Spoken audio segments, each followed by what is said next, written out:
You have just received an invitation to the most exclusive seat in the Roman Empire. A front row ticket to the Colosseum. The marble bench is smooth beneath your fingers. The Mediterranean sun warms your face. 50,000 Romans pack the stone tiers behind you. You're close enough to see the dust on the arena floor. Close enough to hear the handlers whispering below. Close enough to count the teeth of a lion as it paces in its cage. This is the seat of emperors, the seat of senators, the seat of the most powerful people in the ancient world. And it is the most dangerous place in all of Rome. Because from this seat, you are not just watching the spectacle. You're a part of it. The wall separating you from the arena stands only a few feet high. The animals below are hungry. The gladiators carry sharp steel. And the crowd of 50,000 expects a show. But here's a question that every front row spectator secretly asked themselves before the gates opened. What happens if something goes wrong? What happens if the lion decides to jump? What happens if a gladiator loses his grip? What happens if the carefully organized spectacle suddenly becomes chaos? Today we're going to find out. We're going to sit in that marble seat. We're going to feel the heat and hear the roar and smell the sand and blood. And we're going to discover exactly how dangerous the front row of the Colosseum really was. If you enjoy history that feels alive, hit subscribe and join us on this journey. Now dim the lights and settle in, because the games are about to begin. You have just received an invitation to the most exclusive seat in the Roman Empire. A front row ticket to the Colosseum. The marble bench is smooth beneath your fingers. The Mediterranean sun warms your face. 50,000 Romans pack the stone tiers behind you. You're close enough to see the dust on the arena floor. Close enough to hear the handlers whispering below. Close enough to count the teeth of a lion as it paces in its cage. This is the seat of emperors, the seat of senators, the seat of the most powerful people in the ancient world. And it is the most dangerous place in all of Rome. Because from this seat, you're not just watching the spectacle. You are part of it. The wall separating you from the arena stands only a few feet high. The animals below are hungry. The gladiators carry sharp steel. And the crowd of 50,000 expects a show. But here's the question that every front row spectator secretly asked themselves before the gates opened. What happens if something goes wrong?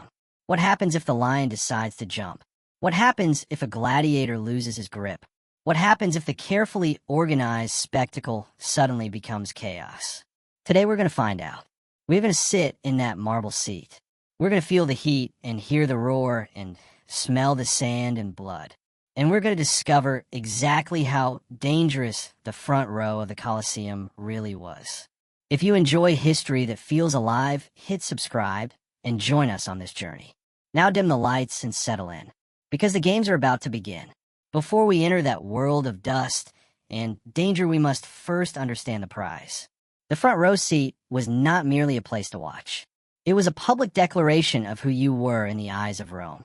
Every stone in the Colosseum was arranged to reflect the rigid hierarchy of the empire. The higher you sat, the lower your status. The closer you sat to the sand, the more important you appeared. This was not subtle. The Romans did not believe in subtlety when it came to power. They believed in visibility. They believed in spectacle. They believed that a man's worth should be measured by how close he could get to the action and to the emperor. And so the front row became the ultimate prize in a city obsessed with status. Imagine the competition. A senator arriving at the Colosseum did not simply find his seat. He made an entrance. His white toga marked with the broad purple stripe of his rank announced his importance before he even spoke. His attendants cleared a path through the crowd. His rivals watched from their own seats, calculating whether he had managed to secure a better position than them. The games had not even begun, and already the social theater was in full swing. This was the true purpose of the Colosseum. It was not just an arena. It was a stage for the living drama of Roman politics. And the front row was the best seat in the house. But status came with a price. The closer you sat to the arena, the closer you sat to the danger. The marble benches were not designed for comfort. They were designed for visibility. You were meant to be seen. You were meant to be admired. You were meant to project an image of calm control while wild animals roared and armed men fought just a few feet away. The Romans admired composure. They admired a man who could sit still while chaos swirled around him. It was a test of character disguised as entertainment. Every front row spectator understood this unspoken rule. You did not flinch. You did not flee. You did not show fear. You sat in your marble seat and you watched and you waited. Because the moment you showed weakness, the crowd would remember. Your rivals would remember. The emperor would remember. Reputation in Rome was everything. And the front row was where reputations were made or broken. The allure of the front row went beyond politics. It was a place where the wealthy and powerful could demonstrate their closeness to the emperor. The imperial box occupied the most prestigious position in the arena. Nearby sat the emperor's family, the Vestal virgins, the priests, and the most influential senators in the empire. To be seated near them was to be seen as part of the inner circle. It was a signal to everyone in the arena and beyond that you mattered. But the emperor's presence also added a layer of tension.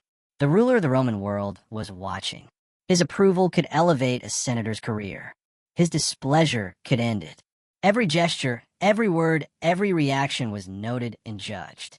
The front row was not a place for relaxation. It was a place for performance. And the performance never truly ended. As you settle into your seat, you notice the details that the upper tiers cannot see. The carvings on the marble. The inscriptions marking the sections. The subtle wear from generations of spectators who sat in this very spot before you. You are part of a tradition that stretches back decades. You are part of the living history of Rome. But you're also part of something more immediate. You are part of the event itself. The crowd behind you is a living entity. 50,000 voices murmuring, laughing, shouting. The sound is a constant low roar that vibrates through the stone. It is intoxicating and it is overwhelming. You feel the weight of their attention. They're not just watching the arena. They are watching you. They see your toga. They see your companions. They see where you sit, and they make their judgments. The front row is a fishbowl, and you're the specimen on display. The pressure is immense, and yet there is something thrilling about it, something addictive. The attention, the status, the power. You understand now why Romans fought so fiercely for these seats, why they spent fortunes on bribes and connections, why they endured the heat, the dust, and the danger. Because for a few hours, you're not just a spectator. You're a participant in the greatest show on earth. You are part of the spectacle. But the spectacle is about to begin. The gates beneath the arena are creaking open. The handlers are shouting commands. The crowd is rising to its feet. And you're about to discover just how thin the line really is between watching and being watched. Between safety and chaos. Between life and the hungry jaws waiting just a few feet below. The games are beginning, and the front row seat is about to become the most terrifying place in the Roman Empire. The games are beginning, and the front row seat is about to become the most terrifying place in the Roman Empire. But before the first animal enters the arena, you must understand the barrier that separates you from the action. It is a wall, a simple wall.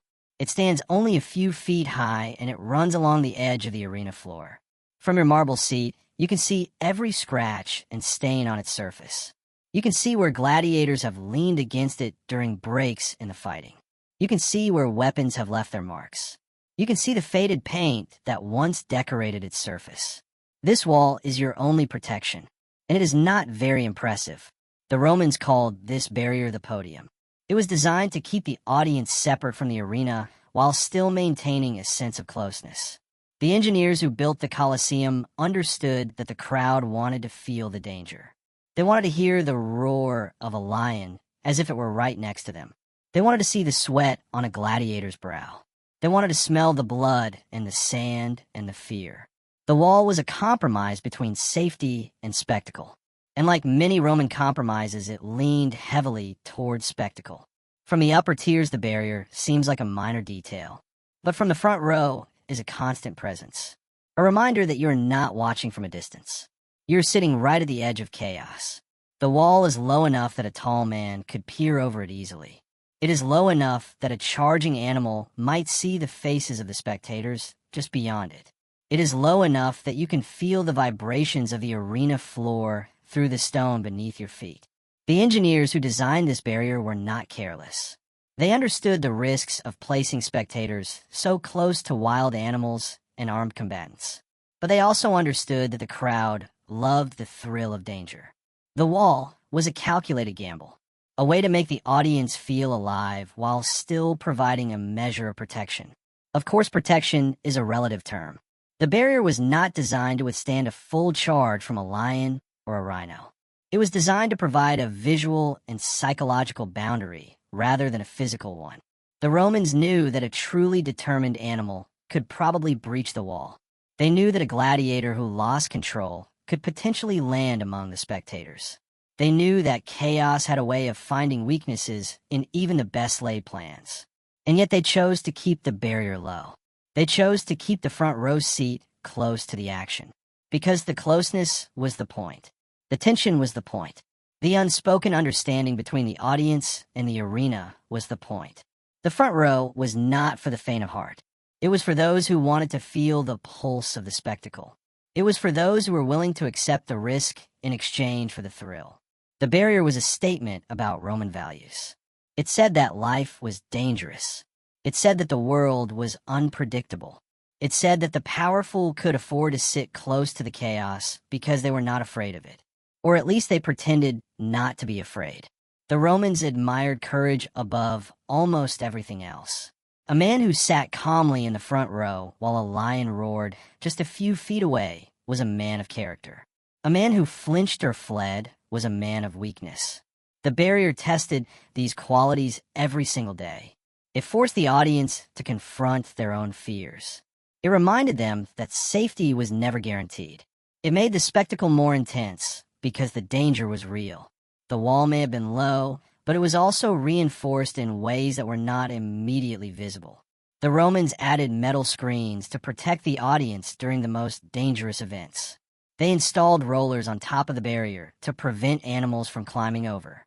They stationed guards around the edge of the arena to respond to emergencies. These precautions were not always visible to the spectators, but they were there. They were a quiet acknowledgement that the barrier was not enough on its own. The Romans were not fools. They knew that accidents happened. They knew that the animals were unpredictable. They knew that the gladiators were fallible. The barrier was part of a larger system of safety measures designed to keep the audience alive while still giving them the experience of danger. But the system was not perfect, and everyone in the front row knew it. The fear was part of the attraction. It was what made the games so exhilarating. It was what made the crowd roar with excitement when a gladiator delivered a killing blow. It was what made the spectators feel alive in a way that daily life in ancient Rome rarely provided. The barrier was a symbol of that tension. It was a line between order and chaos, between safety and danger, between life and death. And it was a very thin line indeed. As you sit in your marble seat, you cannot help but study the wall in front of you. You notice the small details that you might have missed from a distance. The scratches where armor has scraped against the stone. The marks where weapons have struck. The wear from countless hands gripping the edge during moments of excitement. The barrier has absorbed the energy of decades of games. It has witnessed triumph and tragedy. It has heard the cheers of 50,000 spectators. It has felt the impact of charging animals and desperate gladiators. And yet it still stands. For now, the games are about to begin, and the gates beneath the arena are opening. The handlers are preparing the first animals. The crowd is rising to its feet with a roar that shakes the very stone around you. You can feel the heat of the sun on your face. You can smell the dust and the sweat and the anticipation. The barrier is all that separates you from the arena, and it suddenly feels very small. You wonder how many front row spectators have had the same thought. How many have sat in this very seat and wondered if the wall would hold? How many have watched the animals charge and held their breath? How many have felt the spray of sand from a fighter's fall? The barrier is a constant companion, a silent witness to every moment of drama.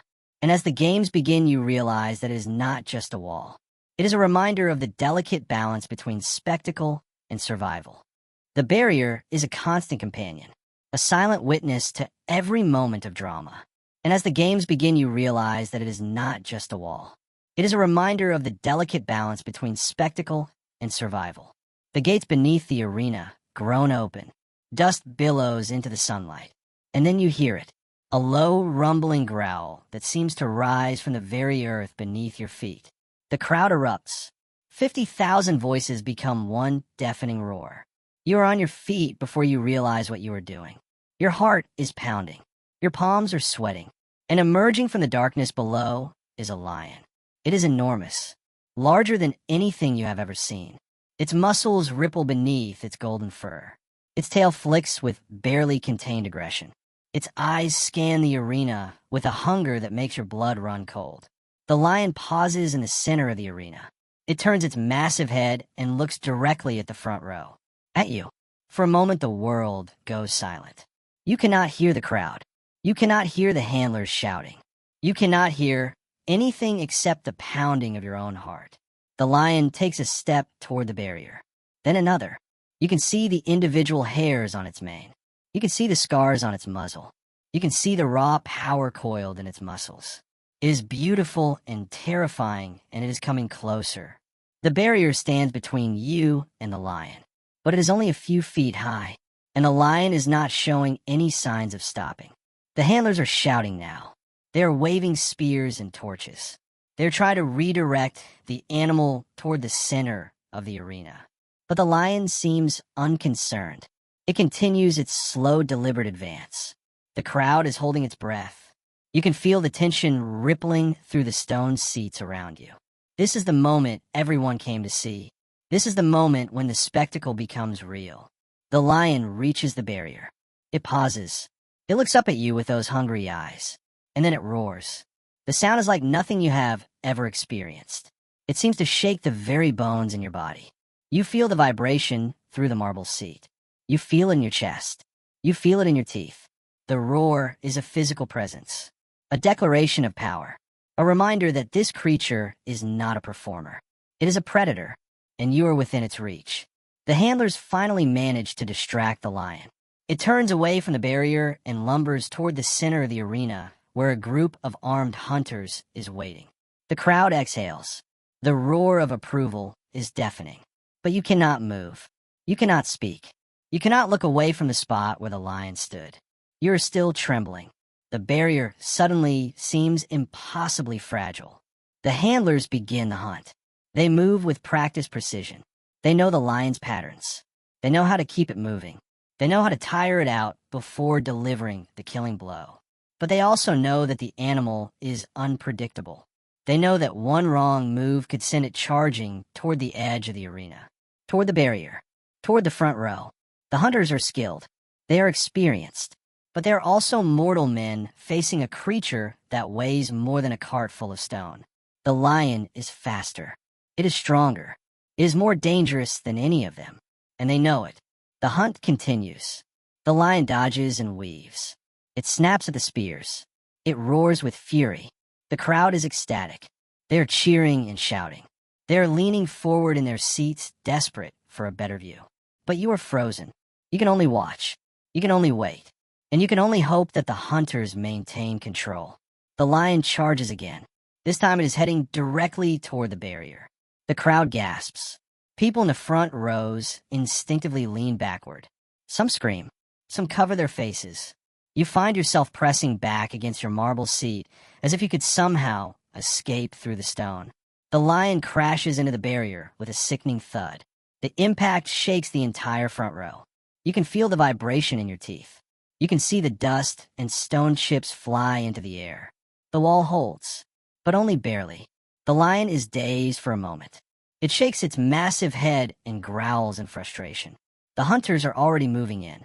They are shouting and waving their torches. They're trying to herd the animal away from the barrier. But the lion is not done. It turns and charges again. This time it seems almost deliberate, almost calculated. The lion is not simply fleeing the hunters. It is testing the barrier. It is looking for a weakness. It is trying to find a way out of the arena. And you're sitting right where it wants to go. The second impact is even more violent than the first. The wall shudders. Stones crack. The metal screen that was added as a precaution groans under the strain. You can see the barrier flexing. You can see the iron reinforcements bending. You can see the lion's claws scraping against the stone as it tries to pull itself up and over the edge. This is the moment that every front row spectator fears. This is the moment when the spectacle becomes a nightmare. This is the moment when the lion stops being entertainment and starts being a threat. The handlers are desperate now. They are shouting and stabbing and doing everything they can to drive the animal back. But the lion is not listening. It is focused entirely on you, on your section, on the barrier that is crumbling beneath its weight. You want to run. You want to flee. You want to be anywhere but here. But you cannot move. Your legs will not obey. Your body is frozen in place. All you can do is watch as the lion continues its assault. The barrier groans. The crowd screams. And then the handlers finally get lucky. One of their spears finds the lion's shoulder. The animal roars in pain. It turns away from the barrier and stumbles back toward the center of the arena. The hunters press their advantage. They surround the wounded animal. They drive their spears into its body. The lion falls. The crowd erupts. The spectacle is over. But you are still trembling. You are still staring at the barrier that almost failed. You are still feeling the impact of the lion's charge through the stone beneath your feet. The handlers drag the lion's body away. The arena is cleaned and prepared for the next event. But you cannot stop thinking about what just happened. You cannot stop thinking about how close you came. You cannot stop thinking about how fragile the barrier really is. The morning hunt is just beginning. There will be more animals, more danger, more moments when the spectacle teeters on the edge of disaster. The front row seat is a privilege. It is a status symbol. It is a declaration of power. But it is also a gamble. A bet that the barrier will hold, that the handlers will succeed, that the chaos will remain on the other side of the wall. And every time the gates open, you are reminded that the odds are not as good as you might hope. The crowd is still cheering. The sun is still burning. The sand is still stained with blood. And the next animal is already waiting beneath the arena. The crowd is still cheering. The sun is still burning. The sand is still stained with blood. And the next animal is already waiting beneath the arena. But the morning hunts are only the beginning. The real danger is still to come. The gates close and the handlers disappear into the darkness below. The crowd settles back into their seats. The excitement of the lion hunt begins to fade. And then the second phase of the spectacle begins. The gladiators enter. They march in perfect formation. Their armor gleams in the Mediterranean sunlight. Their swords catch the light and send sparks dancing across the arena floor. They are warriors. They are celebrities. They are the most dangerous men in the Roman world. And they're coming your way. The gladiators are not like the hunters you watched earlier. They are not driven by fear or desperation. They are driven by training, by discipline, by a lifetime of preparation for this exact moment. They move with a confidence that borders on arrogance. They have fought in this arena before. They have killed and they have survived. They are not afraid of the crowd. They are not afraid of the animals. They are not afraid of anything. And that is what makes them so terrifying. The gladiators spread across the arena floor. They take their positions. They salute the emperor. They raise their weapons and acknowledge the crowd. And then they turn to face each other. The fight is about to begin. You are sitting in the front row. You have the best view in the house. But that view comes with a price. You're close enough to see every muscle tense. Close enough to see every shift in balance. Close enough to see the sweat on the gladiators' faces. You're close enough to see the fear that they're trying so hard to hide. The gladiators are professionals. They have trained for years to reach this moment. They know their weapons. They know their opponents. They know exactly how much danger they are in. And they know that you are watching. The fight begins. The gladiators move with a speed that seems impossible. Their swords clash with a sound that echoes through the arena. The crowd roars. The fighters circle each other. They feint and parry. They test each other's defenses. They search for weaknesses. This is not the clumsy violence of the hunters. This is a deadly dance, choreographed by years of practice, executed with surgical precision. But accidents happen. Swords slip. Hands sweat. Feet lose their footing. A fighter who has killed 100 men can still make a mistake. And when a gladiator makes a mistake, people die. You're close enough to see every detail. Close enough to see the moment a fighter's balance falters.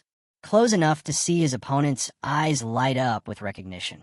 Close enough to see the sword swing and miss its mark. The sword does not strike the gladiator's chest. It strikes the barrier. The impact sends chips of stone flying into the front row. You feel the spray of debris against your face. You see the gladiator stumble and catch himself. You see his opponent press the advantage. The fight continues. The gladiators are lost in their battle. They have forgotten about the crowd. They have forgotten about the barrier. They have forgotten about you. They're focused entirely on each other, on survival, on the kill. They move across the arena floor, and they're coming closer. The barrier is your only protection. But the gladiators are not paying attention to it. They're not paying attention to where they are. They are fighting for their lives. And they're getting closer. While the gladiator staggers backward. He is off balance. His opponent is pressing forward. He stumbles against the barrier. The impact sends a shock wave through the stone. You feel it in your seat. You feel it in your chest. You feel it in your bones. The gladiator recovers his balance. He pushes himself off the barrier and lunges back into the fight. But the barrier is not the same. It is cracked. It is chipped. It is damaged. The barrier has been weakened. The gladiators continue their fight. They are bleeding now. They are wounded. They are desperate. They have forgotten about everything except each other. They move closer to the barrier again. This time they are right in front of you. You can see the blood on their armor. You can see the sweat on their faces. You can see the exhaustion in their eyes. They're not fighting for glory anymore. They are fighting for survival. And they're not being careful. One of the gladiators swings his sword with all his strength. His opponent dodges. The sword slams into the barrier. Stone chips explode into the air. You feel the impact. You hear the metal scream against the stone. You see the crack in the wall widen. The gladiators do not notice. They continue fighting. They continue moving closer. The barrier is taking more damage. More cracks appear. More chips fly into the air. The front row is no longer a safe distance from the action. The front row is part of the battlefield. The fight continues. The gladiators are at their limits. They are bleeding. They are exhausted. They are pushing themselves to the breaking point. And they are right in front of you. One of the gladiators throws his weight against his opponent. The impact sends them both crashing into the barrier. The wall groans. It shudders. It cracks. You can see the damage spreading across its surface. The gladiators do not stop. They do not care. They're consumed by the battle. They're consumed by each other. They have forgotten about the barrier. They have forgotten about the crowd. They have forgotten about you. They're locked in a dance of death, and they are right on top of you. The fight finally ends. One gladiator falls. The other raises his arms in victory. The crowd erupts. The roar of approval is deafening. The winner collects his prize. The loser is carried away.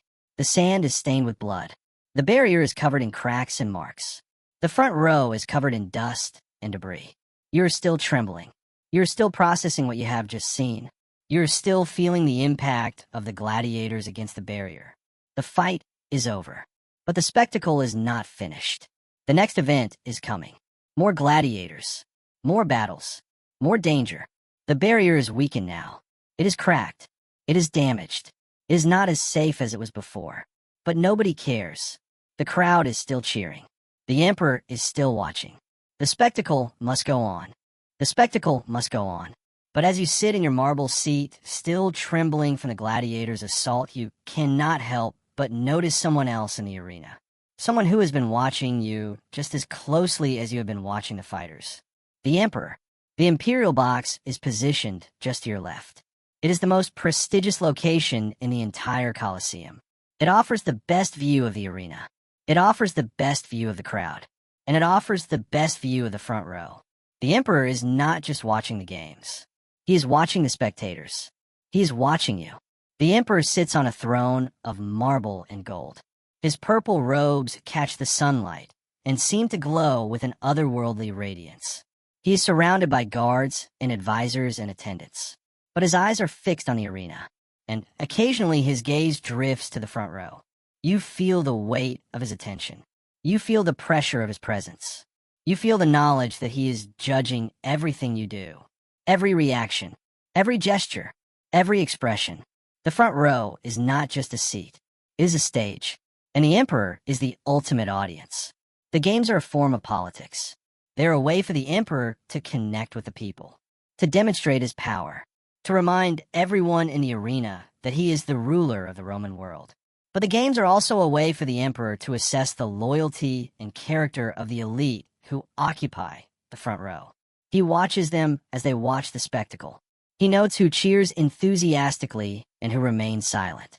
He observes who flinches at the sight of blood and who watches with cold indifference. He remembers who shows courage and who shows weakness. The front row is a test, and the emperor is the examiner. You cannot escape his attention. You cannot hide from his judgment. Every movement you make is observed. Every word you speak is noted. Every expression on your face is cataloged and analyzed. The emperor is not a distant figure.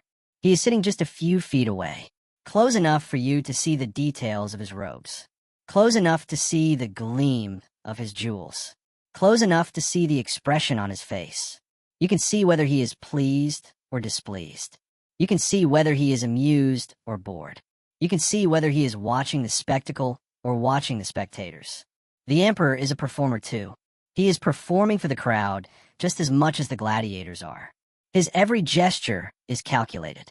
His every word is deliberate. He knows that the crowd is watching him. He knows that they are looking for signs of strength or weakness. He knows that they are judging him just as he is judging them. The imperial box is a fishbowl, and the emperor is the specimen on display. He must project confidence. He must project power. He must project control. He cannot show fear. He cannot show doubt. He cannot show any sign of vulnerability. He must be the embodiment of Roman authority, unshakable, unmovable, unbreakable. But the emperor is also human. He feels the same fears as everyone else in the arena. He wonders if the barrier will hold. He worries about the possibility of an escape. He knows that his own life is at risk just as much as yours. The difference is that he cannot show it. He cannot flinch. He cannot flee. He cannot show any sign of weakness. He must sit in his marble throne with a calm expression on his face, even as the chaos unfolds below. The games continue. The animals are released. The gladiators fight. The crowd roars. The emperor watches. And you are caught between two worlds. You are part of the spectacle. You are part of the politics. You are part of the performance. And you are being judged by the most powerful man in the Roman world. The emperor's attention shifts. He looks away from the arena and directly at you. For a moment your eyes meet. The world seems to stop. The noise of the crowd fades. The heat of the sun disappears. You are alone with the emperor. His expression is unreadable. His eyes are cold and calculating. He is assessing you. He is evaluating you. He is deciding what kind of Roman you are. And then he looks away. The moment is over. The spectacle continues. But you cannot forget what you have just experienced. You cannot forget the weight of the emperor's gaze. You cannot forget the feeling of being judged by the ruler of the Roman Empire. The games are not just entertainment. They are politics. They are power. They are a reminder that the emperor is always watching, always judging, always in control. The front row seat is a privilege. It is a status symbol. It is a declaration of power, but is also a burden, a responsibility, a test. The emperor expects you to be worthy of your seat. He expects you to show courage. He expects you to show composure. He expects you to show loyalty. And he will not hesitate to punish you if you fail. The crowd is still cheering. The games are still continuing. But the emperor's presence changes everything. You're no longer just a spectator. You are a participant in a game far more dangerous than anything happening in the arena below. You are playing for your reputation. You are playing for your status. You are playing for your life. The emperor's attention returns to the arena. He watches the gladiators with a practiced eye. He raises his thumb. The crowd roars. The spectacle continues. But you are still feeling the weight of his gaze. You are still feeling the pressure of his judgment. You are still wondering what he saw in your eyes when your gazes met. The games are a test of character, a test of courage, a test of loyalty. And the emperor is the examiner. He is watching you. He is judging you. He is deciding your fate. The spectacle is not just about what happens in the arena. It is about what happens in the front row. It is about the politics of power. It is about the performance of authority. And you are part of that performance whether you like it or not. The sun is setting. The games are drawing to a close. The crowd is beginning to stir. But the emperor is still watching. He is still judging. He is still deciding who is worthy and who is not. The front row seat is not just a place to watch. It is a place to be seen. And the emperor is always watching. The sun is setting. The games are drawing to a close. The crowd is beginning to stir. But the emperor is still watching. He is still judging. He is still deciding who is worthy and who is not. The front row seat is not just a place to watch. It is a place to be seen. And the emperor is always watching. As the final events of the day unfold, you find yourself asking the question that has been lurking in the back of your mind since you first sat down. Did anyone in the front row actually die? It is a question that the Romans themselves seemed reluctant to answer directly. The historical records are frustratingly silent on the subject of spectator deaths. The writers of the ancient world were more interested in the deeds of emperors and the exploits of gladiators than the fate of a single spectator. But that silence is itself a kind of answer. If the front row had been a death trap, the writers would have mentioned it. They would have recorded the tragedies.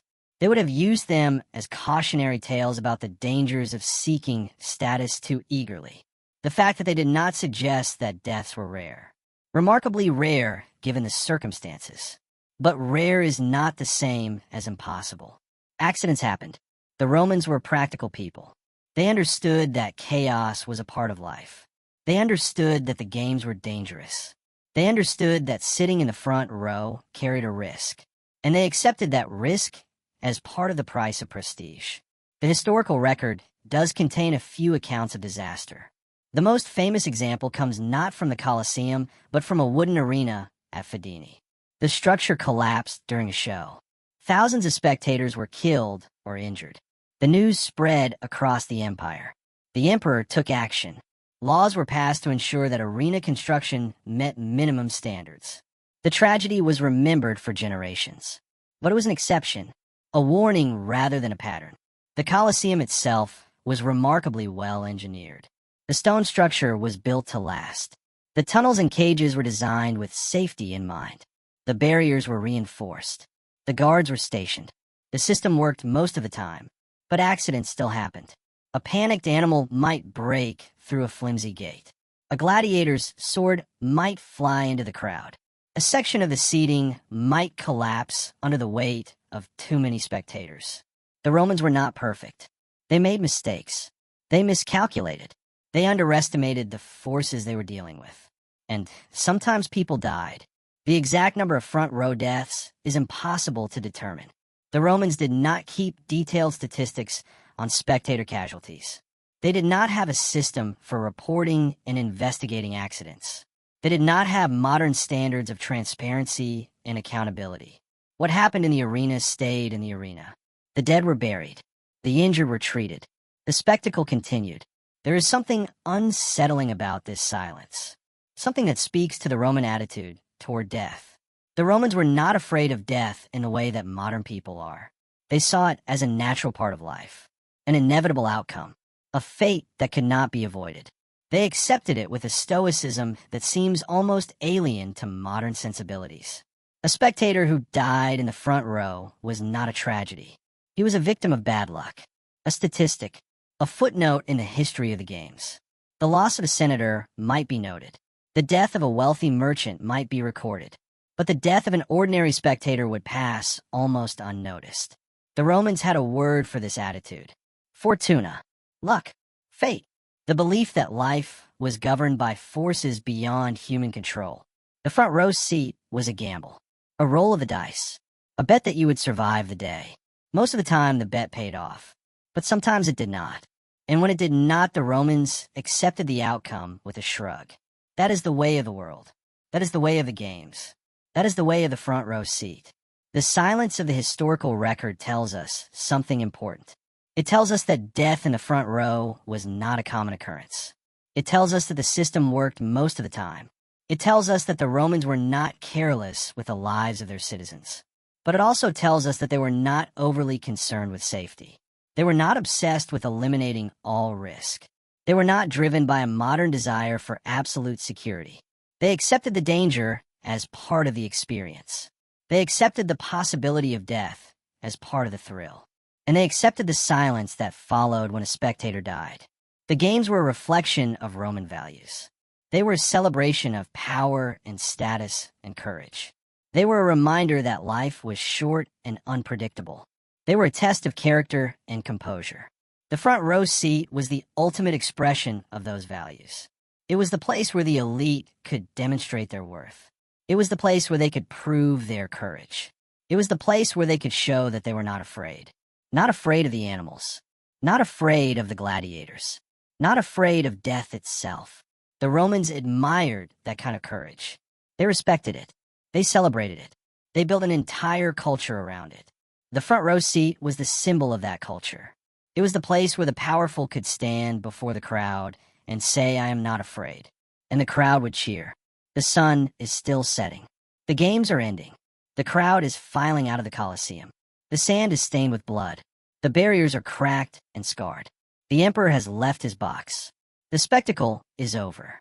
But the question remains, how dangerous was the front row of the Colosseum?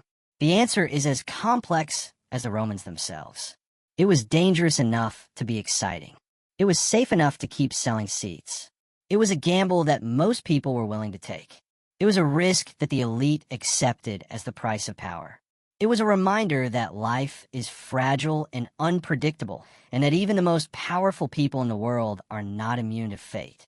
The front row seat was a symbol of everything the Romans valued: status, courage, control, power, and danger.